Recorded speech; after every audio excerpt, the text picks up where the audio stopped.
Hey there, gang. Welcome back to Papa's Model Workshop. I'm Papa. This is my workshop. So I just recently got in this new Monogram Viper kit.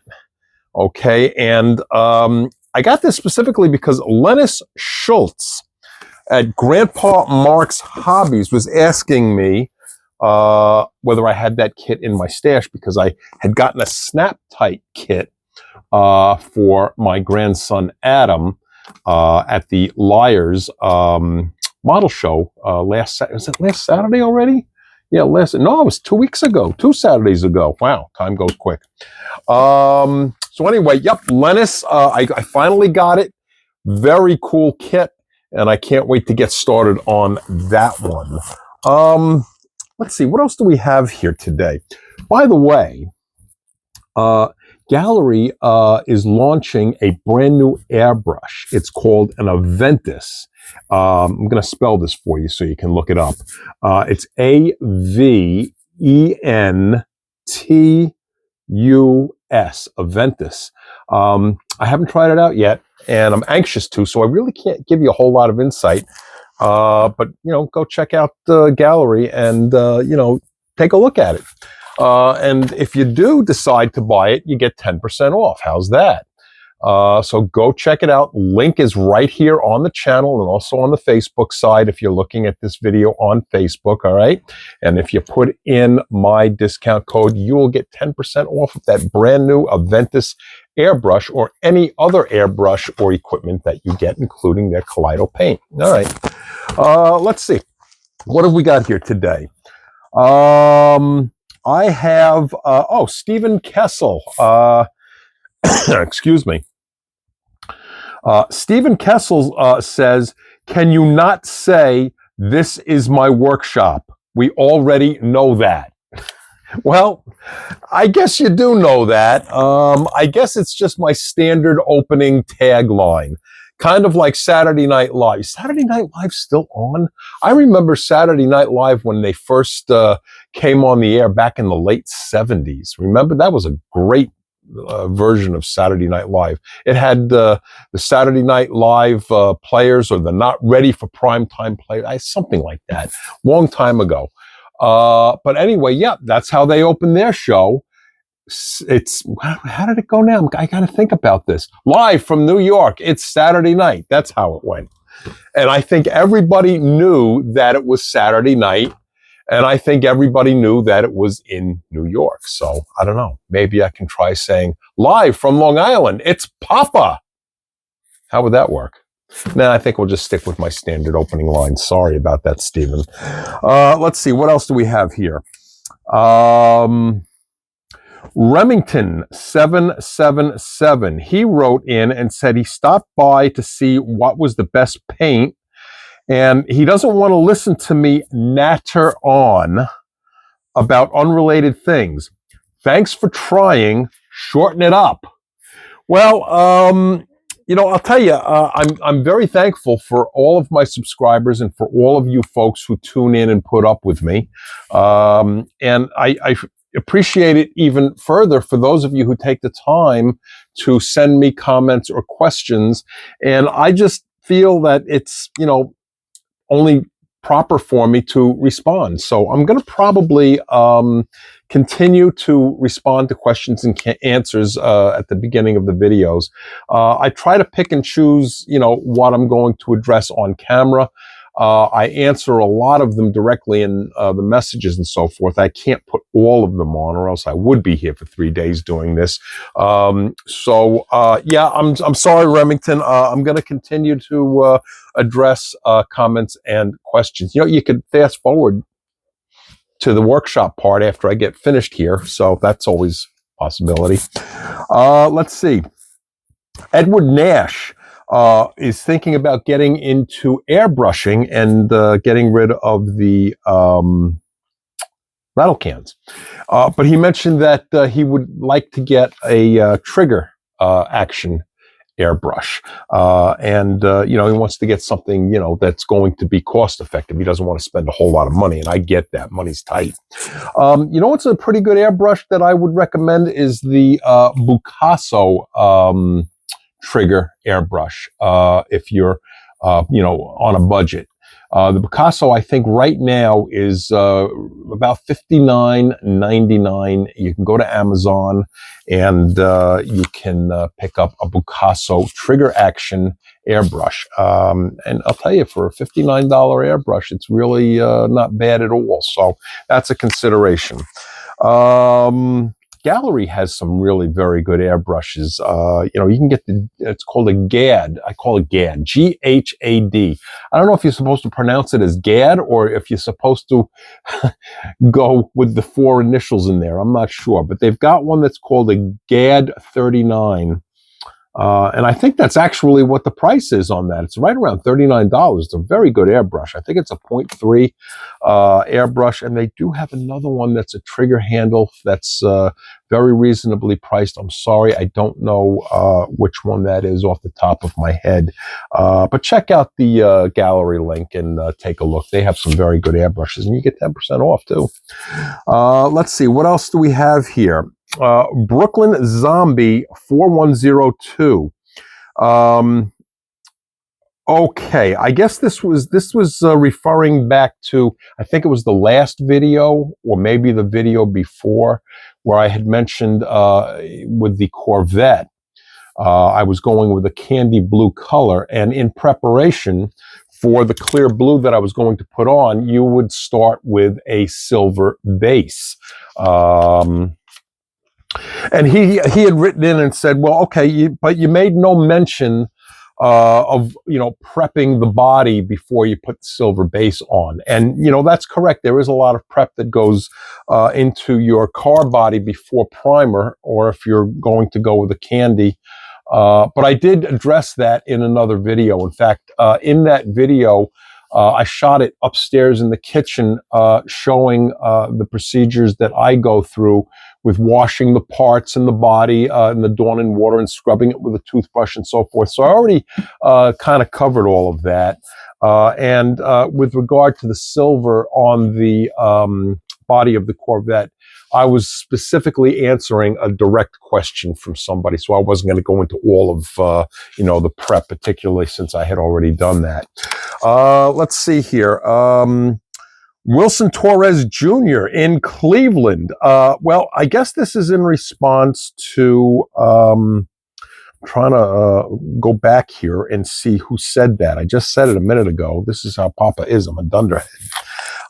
Who didn't like, Stephen Kessel didn't like the opening. Okay. So Wilson Torres Jr. Said he likes the intro. So he said, don't pay attention to anybody that doesn't like it. So, okay. So we've got, the like column and the dislike column. So I'll let the two of them duke it out. Okay. But, I'm going to probably keep my standard opening. So, all right. So I'll tell you what, I've got a couple of other things here, but I'm going to leave it, for another video, because actually I do have kind of a long list here of, questions and comments, but we will try to shorten it up. Okay. So I'll get to those, next time. So we were discussing in the last video about the basics if you're looking to get into airbrushing for the very, very first time. I kind of went over a number of airbrushes that I have and showed you the basic function, double action versus single action, gravity feed versus a siphon feed, and that sort of thing. So I'll tell you what, let's go back and maybe shoot one airbrush, and I'll show you, exactly how the airbrush does function. And then I'll show you the Corvette. You're going to be really surprised when I show you the Corvette. I'll explain it when we get back there, okay? Okay, gang, so we're back here at the paint bench, and for my friend Edward Nash, this is the Picasso trigger airbrush that I just spoke of. It's very comfortable, okay? As you can see quite clearly, it's a trigger handle, it is a gravity feed, and it's a double action. And as I pointed out in the last video, where you have a double action trigger airbrush, you pull back, and again, you can't really see this on camera. You have to kind of feel it. But when you pull back, it feels like it's hitting like a speed bump. It'll stop, all right? And that point where you first start to squeeze down on the trigger and you get back to that little speed bump, that's nothing but air, okay? And then if you push past that little speed bump, that's where your paint will begin to come out.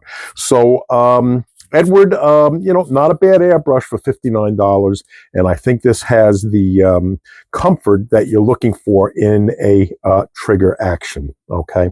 There are lots of other trigger action airbrushes to choose from. As I mentioned, Gallery has them, Grex, Iwata, so you have a number of them to choose from. I just mentioned the Picasso because it happens to be, a very effective, reliable airbrush for a small price. So, okay, so if you're getting into airbrushing for the very first time, here's one thing that you do have to be mindful of. You're going to have to learn, for the most part, about mixing ratios, okay? So, for example, if you're using a Tamiya lacquer paint, all right, you're going to mix that with a thinning agent, which I'm dropping, okay? I go to Mr. Color leveling thinner most of the time. MCW has an excellent leveling thinner as well. So either one, the Mr. Hobby that I just showed you, my understanding is it's rather difficult to find it. So the MCW is readily available. You can go to their, I guess, do they have a Facebook page? I'm not sure. Check it out. It's either on Facebook or check it out. Well, Google it, I guess, but you'll find them, MCW, okay? But they are equally right up there with the Mr. Color. So, for the most part, Tamiya, your mixture would be on the level of 1:1. So, what does that mean? Well, it means that if you're going to mix 2 milliliters, let's say, as an example, of paint, you're going to use 2 milliliters of your thinner, right? 1:1. 2 milliliters, 2 milliliters, all right? So it's going to be an even mix. Now, for the most part, I would recommend going with the manufacturer's suggestions as far as mixing ratio is concerned. Now, Tamiya calls for a 1:1 mixing ratio on their lacquer paint. At 1:1, the paint works very well. My personal usage of the paint is such that I feel that it works a little bit better at 2:1. All right.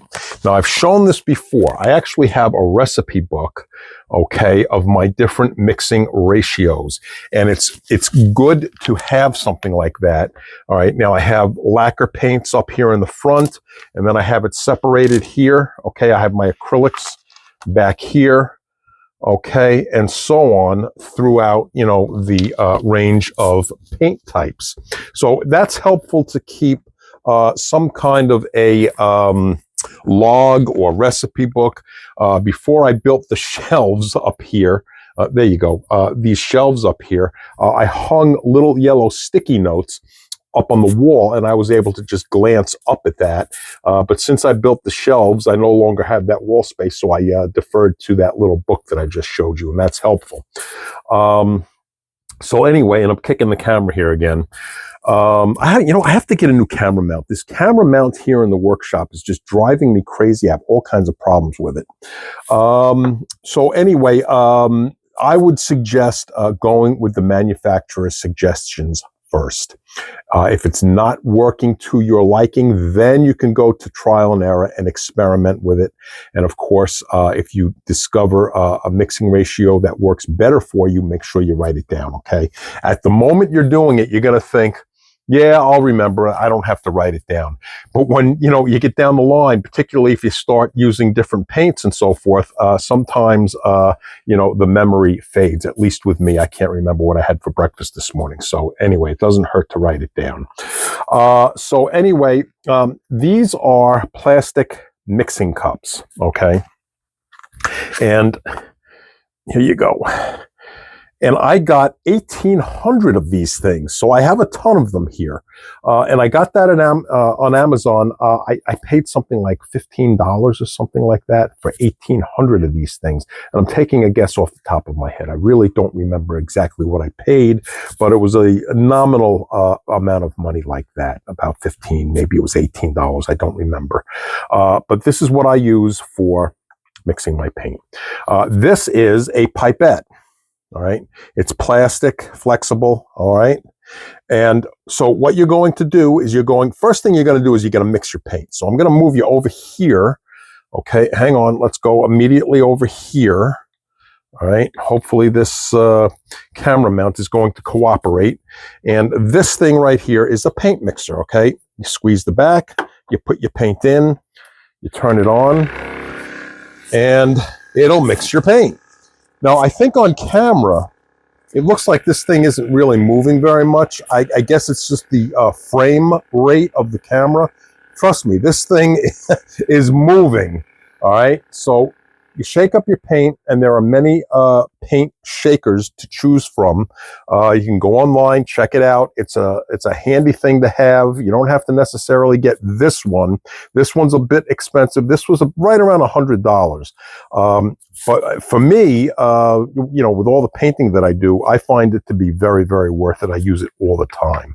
But as I mentioned, you can shop and you can look and see. I have a relatively inexpensive, where is that? I want to show that to you now that I have it on my mind. And I'm standing here looking and I cannot find it. Hold on a second. Okay, I found it. All right, this is made by Badger. Okay, and you can put this right down in the jar and it'll stir up your paint. It has a little daisy wheel. All right, so it'll get right down there and it'll scoop up all that paint and pigment at the bottom, and it'll shake it up really, really well, or mix it up really, really well. I don't remember how much this was. Again, this was not a lot of money. It was like $10 or $15 or something like that. So it's certainly a more cost-effective method of mixing up your paint if you don't want to go the route of spending $100 on something like this.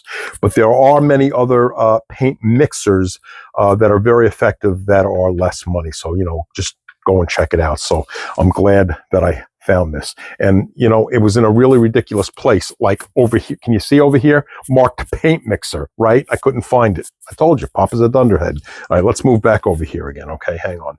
Let's go back and move over here. Okay, can you see that? It's clearly marked paint mixer.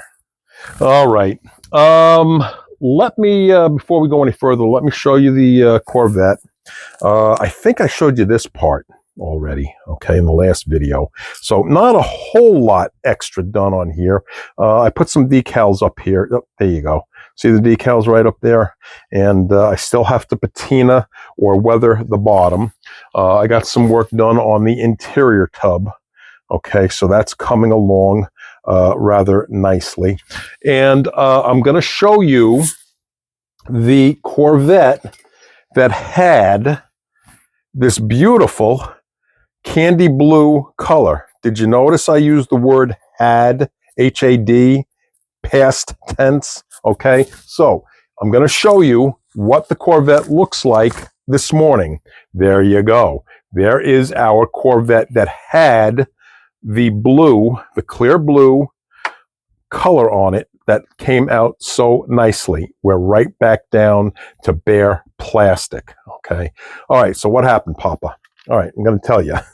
All right. See this right here? Can you see that? That's the parking light, the rear parking light. Okay. The rear parking light came in the form of a decal. So I put the decal on. I use nothing but water. All right. I don't use a decal solution or anything like that. And I don't know how this happened, but I put the decal in there. There we go. There. No, I can't. Okay. I'm trying to do this from behind the camera, so I had to look over the camera to see where I'm going with this thing. I put the decal right there. I let it sit. So I let it sit for a while, maybe about 20 or 30 minutes or so. I went and I did something else. When I came back, I found the decal up here. It was up here. The thing migrated from here to there. I don't know how that happened.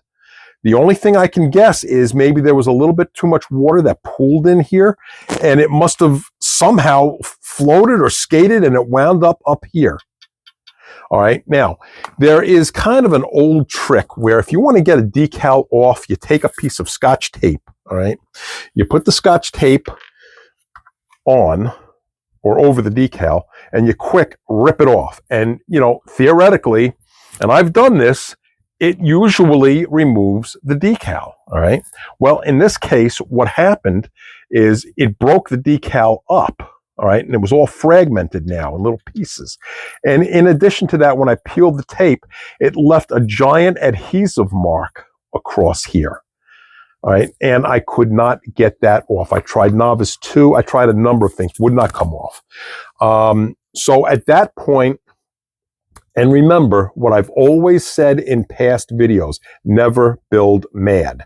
And I could feel my frustration level beginning to rise at this point. So I just stepped away, came back about an hour later with a calmer, clearer demeanor, and came to the conclusion that my best solution was to simply strip it at that point. Broke my heart, but that's what I did. I stripped it. And this is actually a good exercise to show you. You can, you know, if something goes wrong, you can go right back to zero again and start over. All right. I soaked this in isopropyl alcohol, 91%. Here we go. 91% isopropyl alcohol. All right. For about an hour. All right. I did not want to leave it in there. I know some people who have stripped paint before, you know, they have said that they'll leave it in for 24 hours. My concern was if I left this in there for that period of time, I was concerned with the plastic becoming brittle. So I wanted to leave it in there for a minimal amount of time. When I came back, all the blue was completely gone after about an hour. All right. Now, remember, this was going to be a candy color. So under the blue was the silver. And all the silver was still on there. And, you know, I kind of looked at that and I was like, So I took the toothbrush here and I just, you know, I was going to scrub it off. I just touched it, literally just touched it like that. And it all just fell off. So it gives you an idea of how you can strip your car right back down to bare plastic in a relatively short amount of time. Now, I will tell you this. My base was a Kaleido silver, which was an acrylic. My color was the Tamiya X23, which is an acrylic. All right. I don't think that that will work as quick and easy if you're using a lacquer or an enamel. So I would suggest, you know, doing a little bit of research. The not lacquer. What am I trying to say here? Isopropyl alcohol might work, but check on it first. All right. I know that a lot of people will use purple power or brake fluid for lacquers or enamels. So my best suggestion is just do a little bit of research if you're trying to strip a lacquer or an enamel. But where acrylic is concerned, you can see it right here, an hour in isopropyl alcohol, 91%, okay? And you're right back down to zero. So as much as this broke my heart, you know, I can start over and, you know, just do it again, all right? Okay, so that's where we're at with that. Let's get back to the paint mixing, okay? And, you know, if I'm going to be mixing up a paint, I just mentioned I'm going to go 2-to-1 on a lacquer. So I'll tell you what, we just mix this, all right? And let me mark this pipette because it's difficult to see. Bear with me, guys. I'm right here. There we go. Now you can see where 2 milliliters is, okay? I marked it with that little black line, all right? And I'm going to fill this up to 2 milliliters. All right, there we go. Up we go. We're at the black mark. That's 2. All right, I'm going to put that right into my cup. And then I set this aside. Okay, set that aside. And I will go in with the same amount with my leveling thinner. Okay. And by the way, let me show you this, okay? You see how I've got this pipette attached with a rubber band? Okay, this pipette will not ever be used for anything but this Mr. Color leveling thinner, so I can keep using it over and over again, all right? So I'm going to go up to 2 milliliters on this. There we go. I don't have a black mark on there, so you're going to have to take my word for it that that's 2 milliliters. All right, so we've got our mix in there. And remember, I just said that I was going to set this pipette aside. This is the pipette I just used to take the paint out of here. So I set it aside. I'm going to use this to actually mix up my paint. All right. So we'll mix that real well. All right. And we'll set this aside again in case we need to reload a second time. And let's go over to the paint booth and let's take a look at how the airbrush works. I mentioned inside that we were going to shoot some paint, and I would show you exactly how the airbrush works. And at the same time, we will reshoot the Corvette body with the silver. So we will kill two birds with one stone. Okay, hang on. Okay, guys, so we're over here at the paint booth. Here is our Corvette. All right, here's something that you should probably get in the habit of doing. Okay, inspect your vehicle or your car body. Well, really, whatever you're painting, inspect it is what I'm trying to get to, okay? Take a look at it. Make sure you don't have anything on it, like, I don't know, a piece of dog's hair. And you know that if you watch my channel, dogs are down here all the time. And then this is a Tamiya anti-static brush, all right? So if you've got anything like hairs or something on there, this will pick it up. All right, so before I shoot this, that's what I'm going to do, all right? My paint is right there, so don't sweep this into your paint. In fact, it's probably a better idea not to even have that paint in there while you're doing this, okay? And keep this in a handy spot so you know where it is, so you don't have to go looking for it like I just did. Normally, I keep it right here on my right-hand side, and somehow or another it got moved. So, okay, here's another thing I do. I'm going to be shooting this with my Iwata Eclipse, just simply because this is the airbrush that has a hose in it this morning. So I'll just go with this. This is a 0.5 needle in here, all right? One thing I do is I will test my airbrush to make sure everything is working before I put the paint in here and start shooting, okay? So I always keep a little thing of water. Okay, that's just water. Let me move this back again. I'm hitting this camera mount. Okay, sorry guys. Okay, I think I've got that. Nope, it's still moving. Hang on. All right, I think I finally have the camera mount stabilized. I've been complaining about this camera mount now for weeks, maybe longer. You know what I'm going to do? And I'm going to actually really do this is as soon as I'm done with this video, I'm going to go online and I'm going to get another camera mount for inside the workshop here. All right, let's get back to what we're doing here now.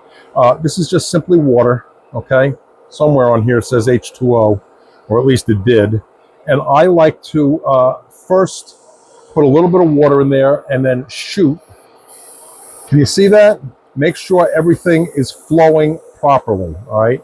Even though my habit is to clean these airbrushes out immediately after I am done using them, sometimes, you know, something gets missed. I always test after I clean.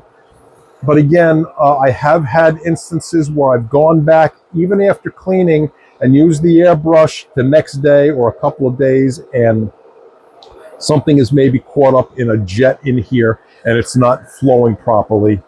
So that's why I test with water first, to make sure everything is flowing properly, okay? So, here's our paint mixture that we just did, okay? There we go, all right? I'm gonna just simply pour that in, all right? And let me grab a paper towel over here because I dunked my finger into the paint. And I just brushed off my Corvette, and I think we're ready to go, okay? Even though I just tested that with water, I'm gonna test it again with paint. Now, this is a trigger, top trigger, all right? I am not going to pull this all the way back and blast it. I'm going to start by just pulling back a little bit. I don't know if you can see that, but I'm pulling back maybe about a quarter of the way. And that's how I'm going to get started with this, all right? Now I'm using the Tamiya lacquer this time, even though I used the Kaleido silver the first time. And the only reason I'm making the switch is because I'm out of the Kaleido silver. So I just went back to the silver that I normally have used in the past for candy. All right.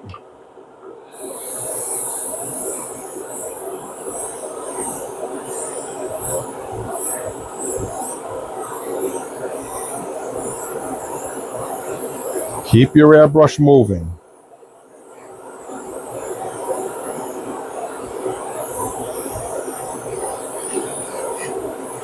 And here's the thing with airbrushing, okay? Whether you're doing a car body, an engine block, whatever it is, stop and look. Look at all angles, okay? See, right in here, we didn't get that. So this is why I'm saying you have to look at all angles, okay? Turn it around, take a look, get the bottom, okay? Yeah, now you can see that. Sorry, that got in the way, all right?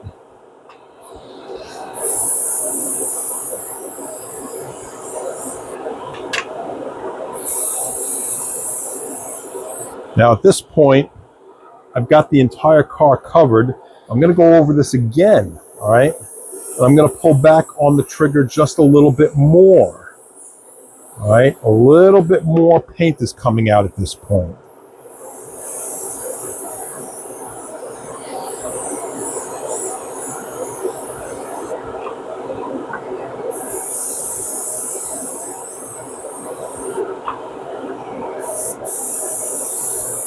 I'm probably about halfway back on the trigger right now. And I just ran out of paint. I knew I was going to run out of paint, so hang on. Okay, we're back. We are filled with paint once again. I mixed it exactly the same way I showed you originally, okay? And we're gonna just do a test shot, okay? And we're right back at it, okay? With another coat of the silver. Keep it moving. Keep it moving.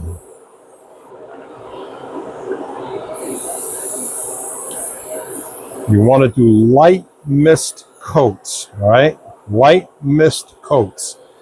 Keep saying that to yourself. Light mist coats. Light mist coats. Say it with me. Light mist coats, okay? All right? And I think that's going to be sufficient.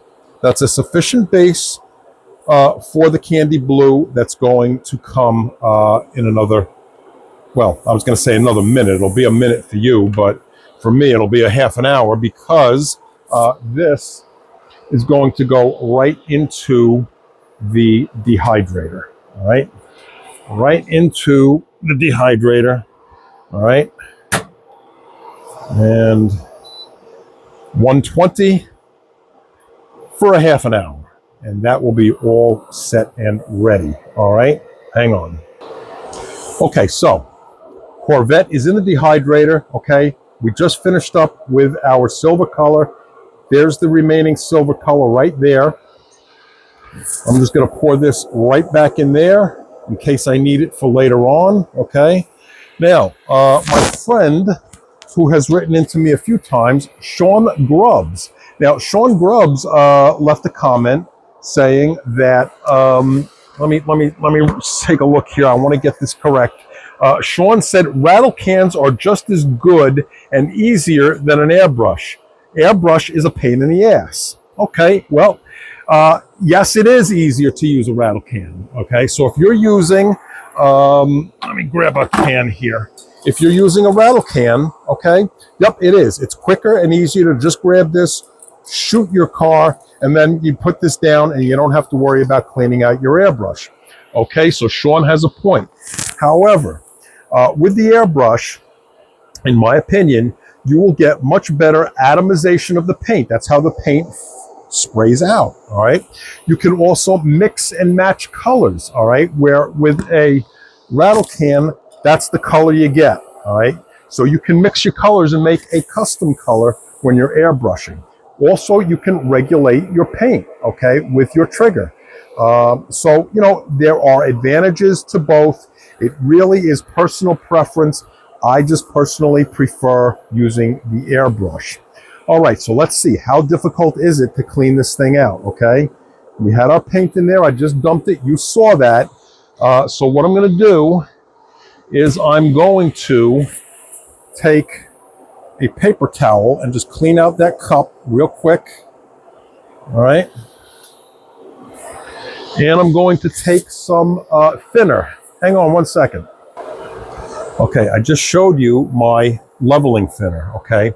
Now this is a little bit expensive. It works wonderful for mixing paint, but I don't want to use my expensive leveling thinner for cleaning out the airbrush. So what I do is I get a gallon of this inexpensive hardware store thinner, okay? And that's what I use for cleaning out my airbrush. And then I transfer it over to this ketchup bottle, all right? So then what I'm going to do is I'm going to simply take my inexpensive hardware store thinner, fill this up, and I'm going to shoot this into the filter, okay?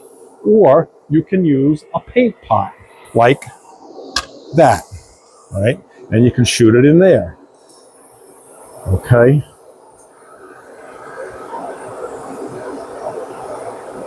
Now, one of the things that I do, and this is not necessarily a novel thing, I think a lot of people do this as well, is after I empty out the cup, I will take the thinner once again and put some in here.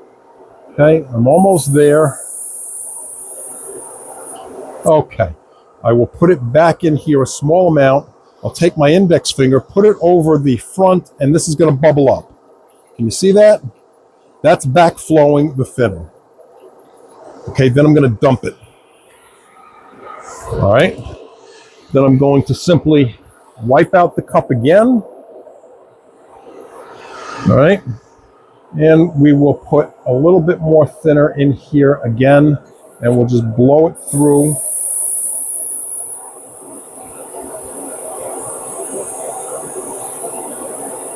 Bear in mind that I'm demonstrating this on camera, so this is taking a little bit longer than it would take you at home, all right?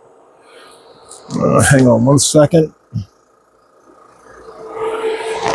All right, now what I'm going to do is I'm going to put a little bit more thinner in here again, and I'm going to take a white tissue, all right? Remember, we had silver paint in here, and I'm going to shoot that, okay, and see if there's any remnants of that silver in there, and we're nice and clean. So it's relatively quick and simple to clean this out in between colors, all right? And that's really the procedure that I use for just about all of my airbrushes, whether I'm using a Grex, whether I'm using a gallery, okay? Doesn't matter. That's my procedure. So it goes along pretty quickly, all right? So I'll tell you what, I think what we'll do is we'll shoot the blue on the Corvette in another video, because this is starting to run a bit long. So I hope that was helpful in terms of how the airbrush works, you know, in basic terms, okay? Hang on one second, guys. Okay, the last thing I want to show you here today is the compressor, okay? If you have an airbrush, you're going to need a compressor.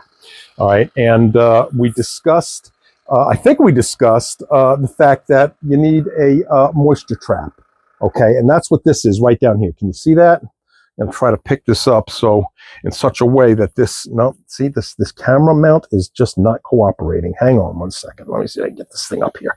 Can you see this thing right here where my hand is blocking it? Hang on. Okay, this is what I'm trying to show you. This has a moisture trap on it. All right, now this back in here is your tank.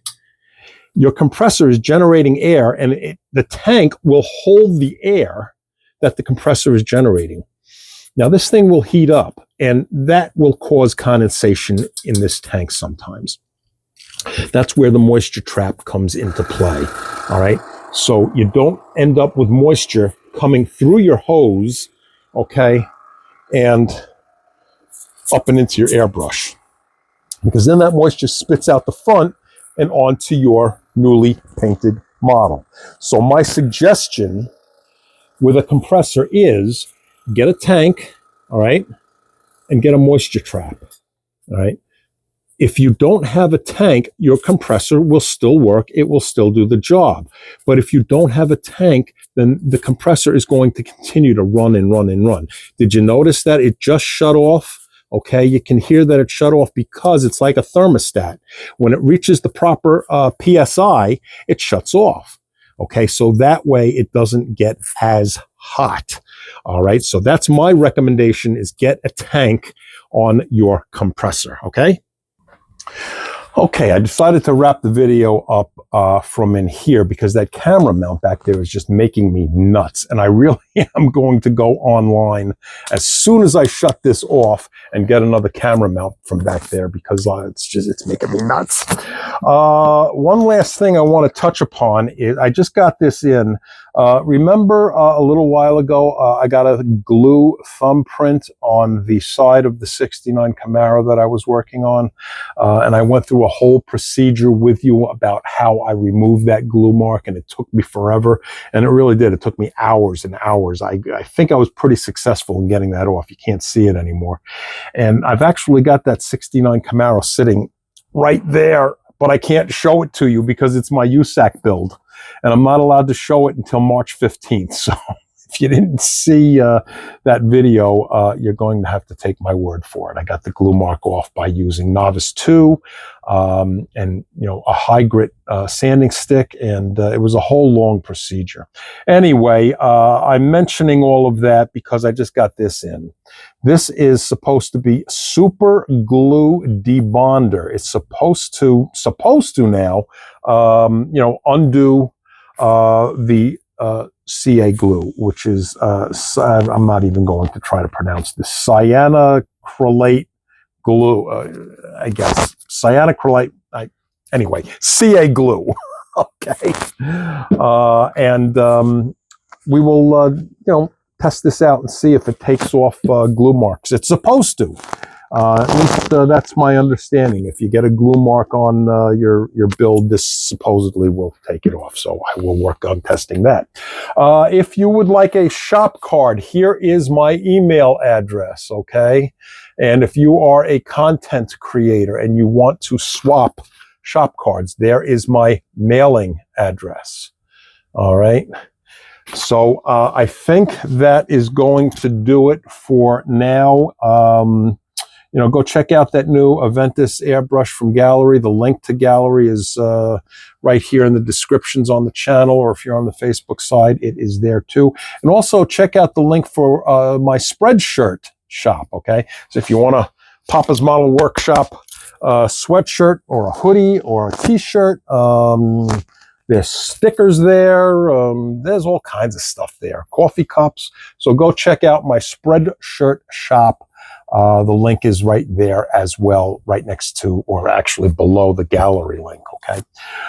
So anyway, as usual, thank you so much for tuning in. If you have not subscribed yet, hit that subscribe button for me, okay? We're trying to get to 1,000 subscribers by Thanksgiving. We're real close. I think I'm at 965 as of this morning. So I'm hopeful that we can get to 1,000 by Thanksgiving. So help me out with that. Hit the subscribe button, okay? And after I get that Corvette painted up, I'm really kind of in the home stretch with that. And I will be back up here looking through my stash for my next build. You know what I'm kind of thinking of, believe it or not? I've got that biplane down there. I'm kind of thinking of maybe doing that biplane. Wouldn't that be something different for me? I don't know. Haven't made up my mind on that. So anyway, yeah, I'm going to get off because we're coming up on 45 minutes. This video ran really long. So I will see you all in the next video.